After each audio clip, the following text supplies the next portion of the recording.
Good morning, my dear students. Welcome back. So, we were learning about ocean currents, chapter 5 of geography. In the previous video, we all have learned about warm and cold currents. Today, we'll continue with the effects of ocean surface currents on human life. As climate also has its effect, warm water currents and cold water currents effects it, it affects in different ways. Now, regions near warm water currents are often warmer and wetter. That means moisture is more there. Whereas regions near cold water currents, okay, because the warm water currents are often warmer and wetter. That means it's hot because the moisture capacity is more, condensation takes place more, and that is why it is hotter than the cold water currents. Now we are going to learn about the effects of ocean surface currents on human life. How does it affect the human life? Ocean currents especially affect the climate of the region having proximity to the sea. In cold regions where warm water currents flow, climate becomes warmer.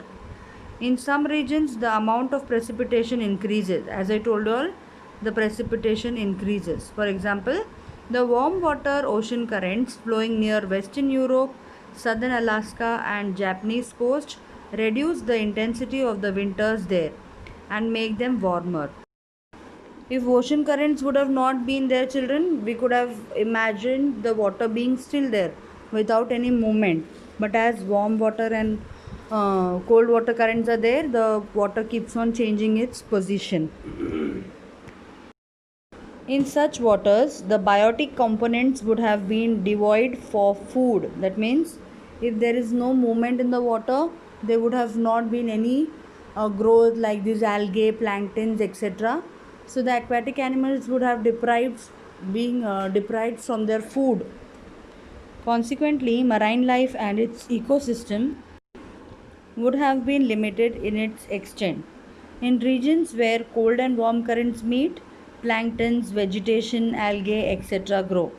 This is food for fish. As I told you in the previous video also, where these hot and warm and cold currents meet, there these planktons, etc., algae, vegetation, all grow in a large number, and hence these is food for the fish. Hence, fish come in large numbers and breed. This has in turn led to the formation of large fishing grounds. Grand Bank near the North American coast in Atlantic Ocean and Dogger Bank near the European coast are some of the examples. Now, as these warm and as I told you all, these when the currents meet, there is a lot of breeding of these planktons, vegetation, etc., and so the fish come there in large number. So they become large fishing grounds, so that the fishing can be carried out in large numbers.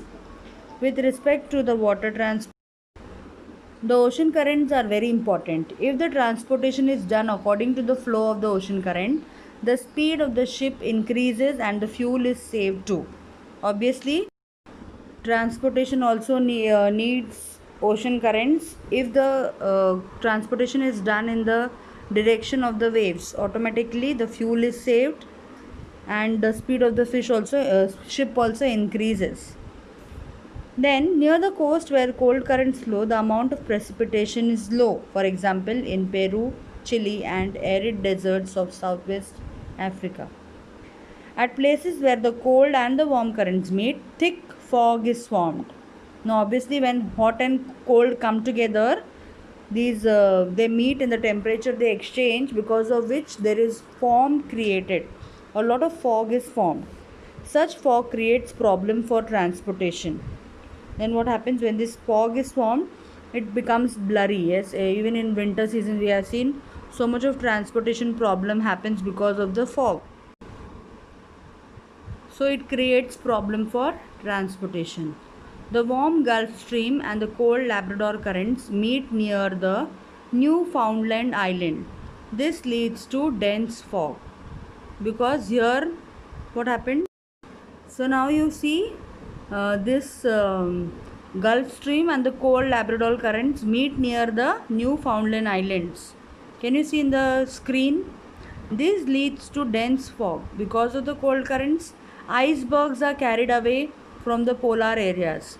If such icebergs come along the marine routes, they are hazardous to the ship.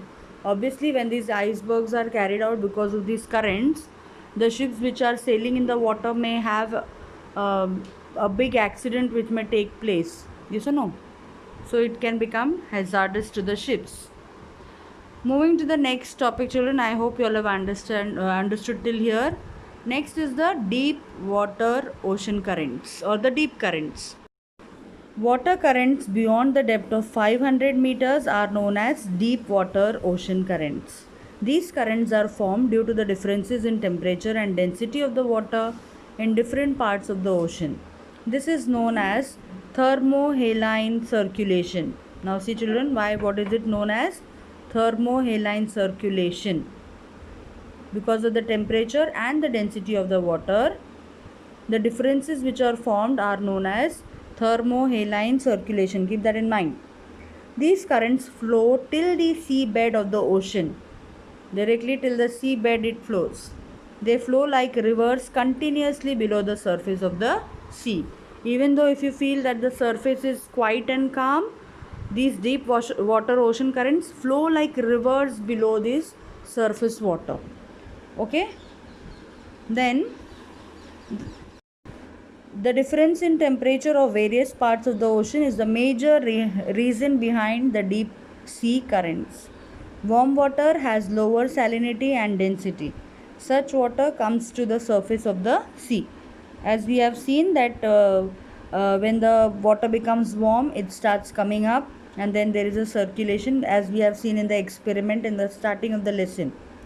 Such water comes to the surface of the sea. Now, the cold water with high density goes down. Now, what happens is the cold water goes down. This movement causes the deep sea water currents. When the cold water goes down and the warm water comes up, this movement which takes place creates the deep sea ocean currents. Generally, the surface water near Greenland and Europe moves to more depth. This water moves to the Antarctica at the depths. Later, the water moves to the surface. Thus, the redistribution of the ocean water keeps occurring. This redistribution takes around 500 years to complete. This type of movement is also known as conveyor belt. What is it known as? Conveyor belt. Okay. Now, this movement which takes place, the deep ocean water currents, how they are formed, we have learned. As the warm water goes up and the cold water comes down, the movement which takes place are known as what?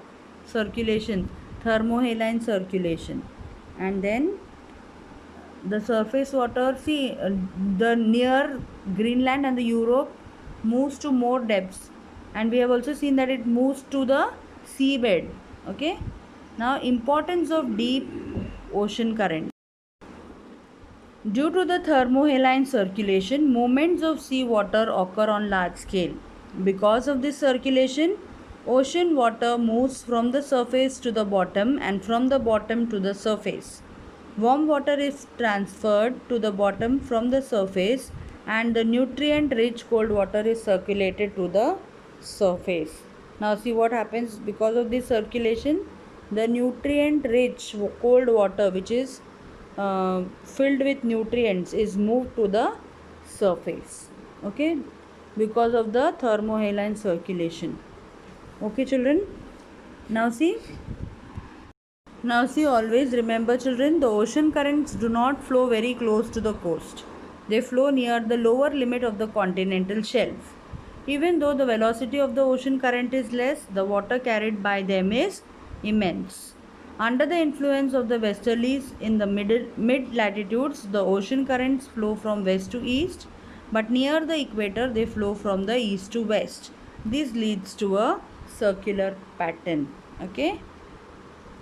So I hope you all have understood. We have completed this lesson and we have completed the portion also. Notes are given so that you can complete and learn before you appear the exam. So wishing you all a very good luck for the exam. Thank you. Have a nice day.